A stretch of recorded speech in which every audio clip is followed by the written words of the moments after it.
La meva professió és la d'arquitecte. De sempre que m'ha agradat dibuixar, no? Però quan era molt petit, durant la meva infància, devia tenir uns 3 anys, quan jo em despertava al matí, a la paret d'enfront, veia unes ombres projectades. Llavors, clar, en aquesta edat, més que espantar-me, el que feia era jugar amb aquest joc de llums i d'ombres. No? I d'alguna manera, sense associar-ho pròpiament al món de la fotografia, em vaig començar a endinsar amb aquesta disciplina. No?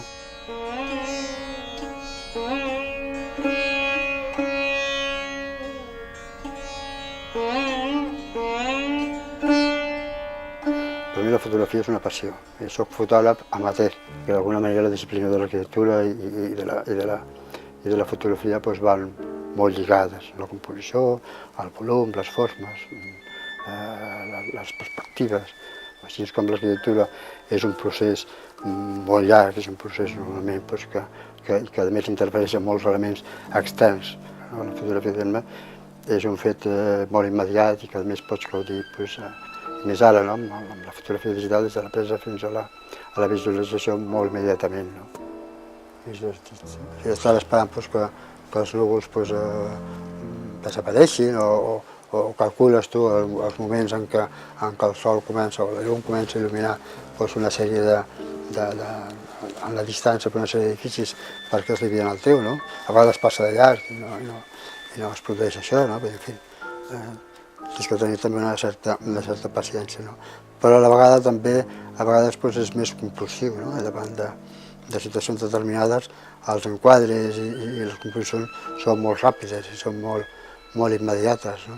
Hi ha una part de la fotografia que és molt íntima, no? Que és el fet de retrobar-te tu dins del laboratori. El laboratori que ara és un ordinador i és un processor d'imatge i llavors he anat fent exposicions, he anat fent i farem aquesta que és sobre el Gastan, que és un lloc, diguem-ne, incomparable, no? És un descobriment.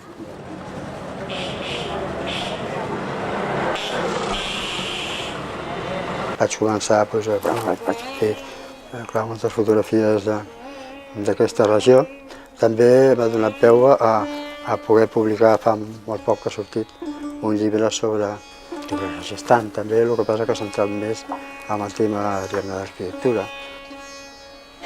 Això són les arquitectures d'un carrer principal de Pushkar. Tot el palau de Bundi, dominant la ciutat. I és un palau que està com mig abandonat, no? El llac sagrat de Pushkar. Per ells l'aigua és molt important. Són dos punts fonamentals de trobada de peregrinació, un que és Pushkar i un altre que és Varanasi. Hi ha un observatori astronòmic a Jaipur que és molt interessant, no? Que són diferents arquitectures dintre d'un recinte acotat com un jardí. No? I després està el Hava Mahal, que és el Palau dels Vents, i és molt interessant. Són veritables obres d'art, no? És això d'aquí. No? Això és el Palau d'Amber, que està a les afores de Jaipur, que és l'antiga capital de Jaipur. El que passa que aquesta és una imatge que de fet és la mateixa arquitectura, però presa en 2 anys diferents. No? A l'Índia, precisament, com la gent és a Rajasthan, la gent és molt receptiva. És fàcil per una banda fer fotografia, per una altra és molt difícil, perquè és molt difícil alliberar-te de la quantitat, de la multiplicitat d'objectes que passen pel mig, siguin persones, o siguin casos, sigui el que sigui. No? Tu estàs intentant fer amb una certa distància una imatge, no? I tens una quantitat de soroll pel mig impressionant, no? que d'alguna manera tapen el que tu voldries fer. No? Aquesta en particular m'agradava molt, el contrapunt de la finestreta amb la bicicleta. No? I en aquesta que els homes generalment sempre estan descansant aquí, o descansen molt. Tenint en compte que Rajasthan té una superfície de quasi 3/4 parts d'Espanya, no? I amb una gran part desèrtica, és una regió pobra, en certa manera, no? Però fins i tot, precisament, la gent que viu en aquest indret doncs, ho contrasta o supera doncs, a base del color. No?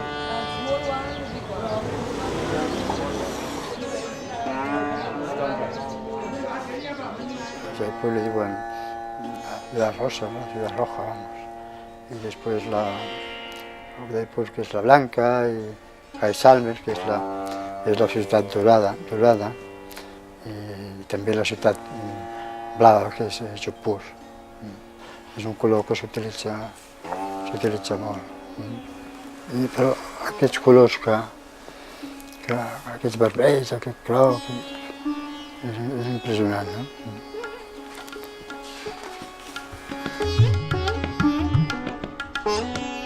El color és molt important a Rajasthan. Jo crec que el color que es dona a Rajasthan no es dona als altres indrets de l'Índia. No? Jo crec que tenen un sentit del color doncs, que és innat. Llavors és una barreja de color impressionant. Jo no l'he vist mai aquest més puesto. No? I crec que en un altre lloc de l'Índia doncs, tampoc es produeix. No? Però el que és molt important són les persones, o sigui, la manera de com es relaciones amb elles, no? I la seva mentalitat també, no? I sobretot de la manera que es mou, la gestualitat, sobretot les mans, la manera de moure les mans, no? Si els homes que toquen els tambors ja es veuen, no?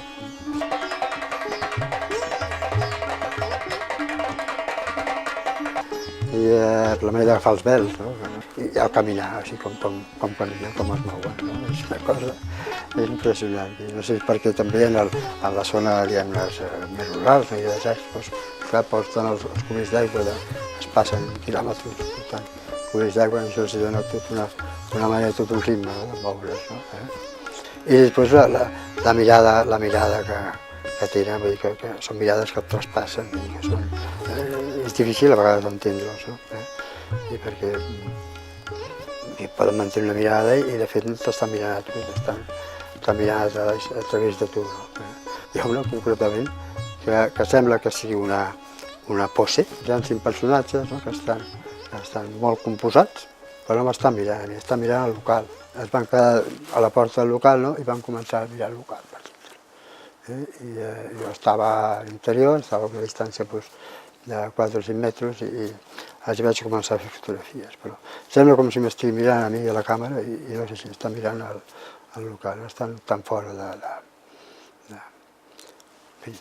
No acostumo, però per a les fotografies de retratos, no? de persones, no? Posar una càmera davant d'una persona, no? D'alguna manera, no? Quan mous aquells canons, no? Pues a la gent els pot sobtar. No? Llavors m'agrada més aproximar-me amb la gent, amb les càmeres petites. No? D'alguna manera aquestes càmeres petites et permeten establir una comunicació molt més directa amb la gent. I tu els pots mirar als ulls mentre estàs fent unes imatges. No? Els hi pots ensenyar d'alguna manera com si fos un joguet. No? I la veritat és que les fotografies no les preparo. No?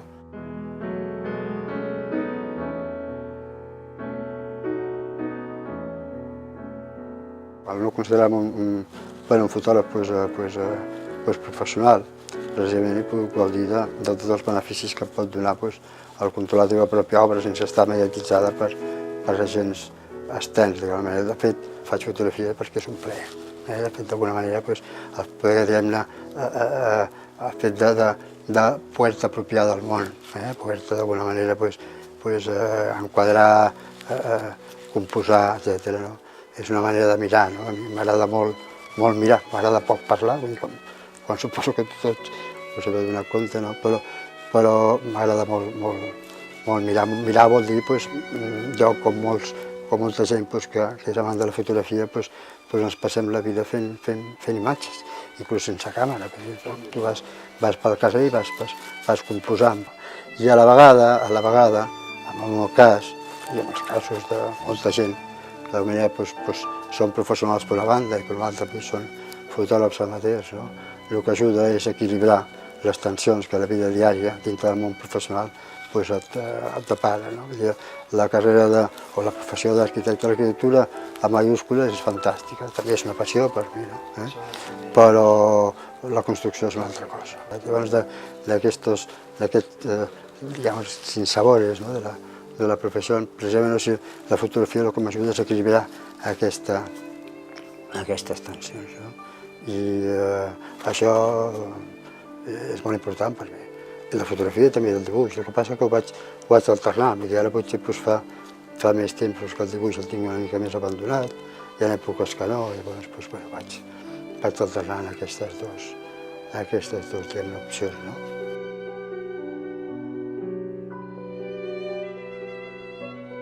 Podries estar a Rajasthan, podries estar a l'Índia, podries estar a Vietnam, podries estar a Nova Zelanda, podries estar, no sé, molts llocs, però hi ha molts fotògrafs estimats de la primera meitat del segle passat que no van sortir del París, i a vegades amb poc espai, no? Pues pots fer grans coses, o no, depèn de la persona. No? Però, bueno, és que d'alguna manera el Rajasthan m'ha sobtat tant i m'ha impressionat tant, pues, com és molt a vegades difícil explicar amb la paraula. Jo soc una persona que soc bastant curt de paraula i més la veritat és que no m'agrada massa parlar, m'agrada mirar i m'agrada... Llavors allò que penses, vull dir que quan tens tantes imatges i tantes coses que explicar, no? I jo crec que l'interès de la fotografia, del dibuix, de la pintura, de l'arquitectura i tal, és que pugui gaudir de la seva capacitat d'emocionar. No? I llavors, bueno, espero que la gent després de veure aquesta exposició surti molt emocionada, que surti molt contenta, no? Això és l'important.